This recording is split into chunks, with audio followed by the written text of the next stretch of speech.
Hi everyone. I don't know if you can see me, but this is Jody. I'm with PaintEscapeWithMe.com, and I have a Paint Escape on Instagram.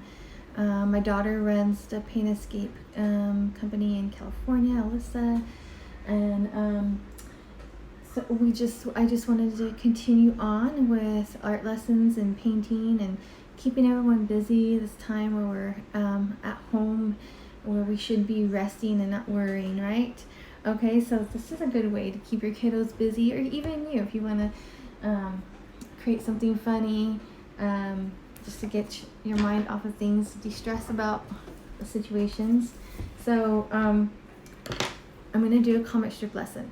And so this was really popular, and when I did it in California at one of the schools, I did after school art program there, and the kids had a lot of fun. And what was great also was this was not just a comic strip lesson, but it was like a language arts lesson. Really helped them be able to put together a story and a plot, and think about their characters in a different way than they would when they are in language arts class. So I put together lesson plans, really simple.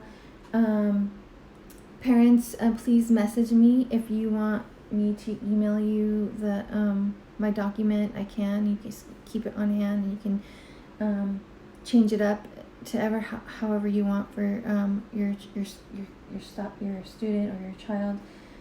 It's really fun, and I hope you guys enjoy it. So today we are talking about how to create a comic strip. And what we're going to focus on is creating our characters and setting. And our characters are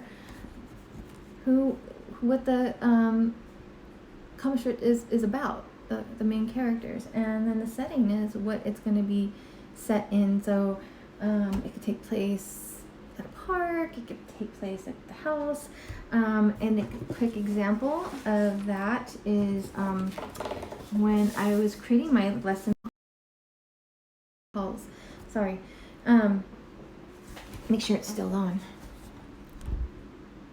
Yes. Okay, sorry about that.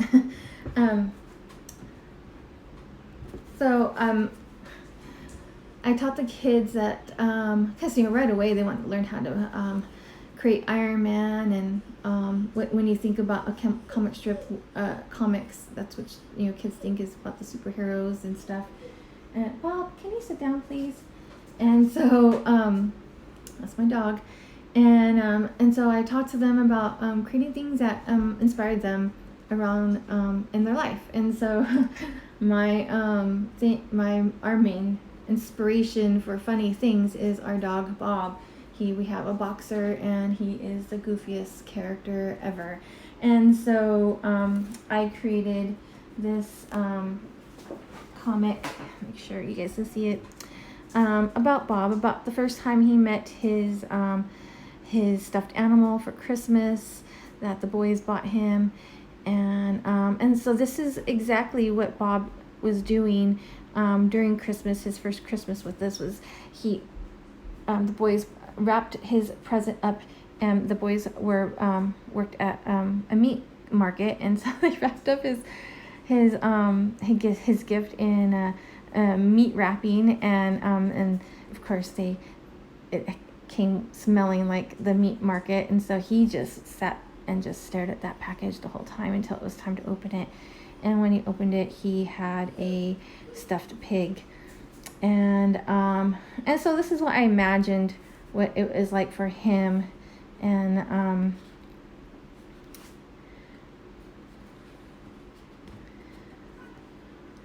this is exactly what he did. He grabbed it and drooled all over it. And then I actually have a real picture. And Bob has an Instagram, so you can go on his Instagram and look of him sleeping with his pig. So I created this comic about Bob and his him meeting we named his pig Chris P. Bacon. So it was really fun to create, and this is what I'm talking about with the kids is being creative and creating something that's that inspires them, that that you brings joy into their life. And so so this is what we did. So my example though for them was really simple.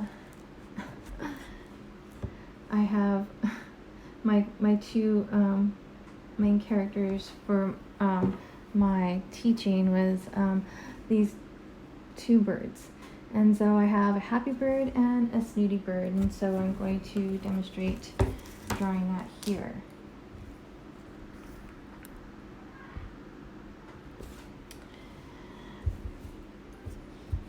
So these are my characters.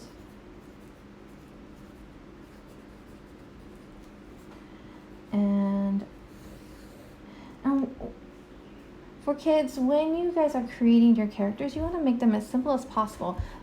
Easy to recreate for each of your frames, so you're not constantly trying to recreate something. You want to make them easy, really simple, not too much detail in the character. Just, you want to make sure you have the expression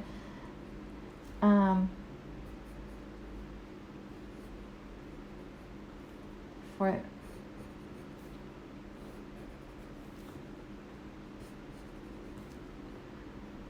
Make sure you include expressions so people know how they feel, and they can tell what kind of bird they are. So this is my happy bird.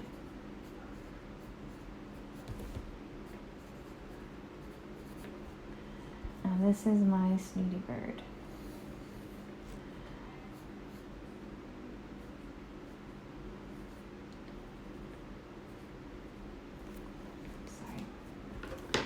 Make sure you have a pencil and an eraser handy. And I don't know what I did with my eraser. Okay, I can work with this.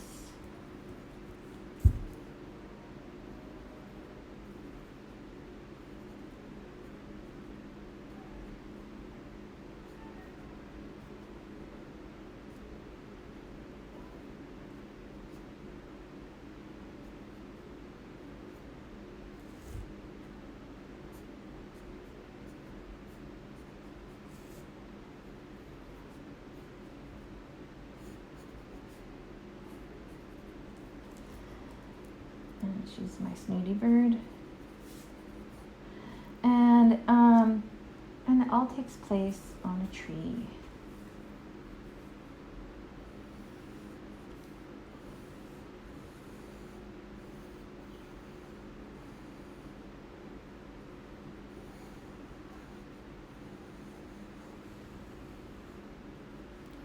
And the reason why I encourage you to keep with simple character designs is because if you have a lot of detail, it's really hard to recreate in each frame, because you want each frame to pretty much almost be the exact same except for movement.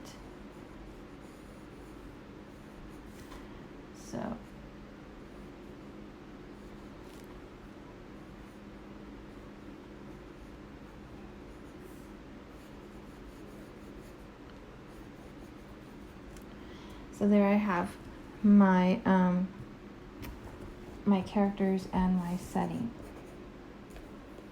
And there I can't spell setting. There we go. Okay, so I have my happy bird and my snooty bird, and it's all going to take place on this tree. And so you want to start to think about what's going to happen, why did you choose the characters you have, why are they the way they are, and what is what's going to be the story. And so when you think of the story, you're pretty much building up your plot structure. And what's great is that you're able to build it without words. So someone looking at your comic, and I'm just going to pan closer over here to my computer, should be able to tell what's happening without any words yet. Okay. So so we have our characters and our setting, and then you want to build your plot or your story structure. We build our plot. We have a beginning. It's the information. It's who, what, when, where, and why. So and then we have the middle. Characters attempt to achieve goals. They may encounter conflict, and then the last part would be your act 3 would be, and it could be more acts. It's just, you know, depends on how long you want to make your comic strip. You know, in my art class at the school, we had limited time, so I only had them focus on 5 frames. And the reason why I did that is because they were getting really detailed in their characters, and they're losing the whole focus of the whole story. So so this is my story. So I have my happy bird, and here's my student bird. She's sitting on the ledge. You can see what's happening. And the happy bird is looking for a place, right, to come and sit. She sees somebody. She comes and lands. She gets a little closer. This bird's not having it. And she decides to take it upon herself to make her situation better. And she's happy. So just by looking at my storyboard, you can tell what was happening. You could tell what the information was, the pictures were giving you, who, what, when, where, and why. She's looking for a place to land. She's also looking for some friends.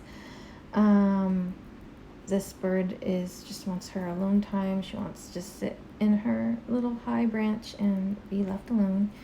And she has some resolution to her conflict of this happy bird bugging her.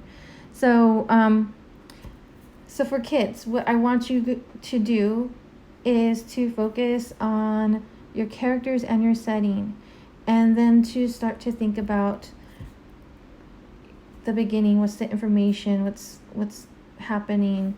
You know, who is your main character?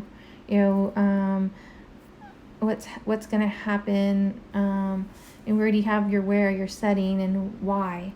And so, and then you want to think about what's going to happen between your characters, and what goals or encounters are they going to come across, and then you want to make sure you have an ending, a resolution to the conflict, or a resolution to their goal, whatever that may be.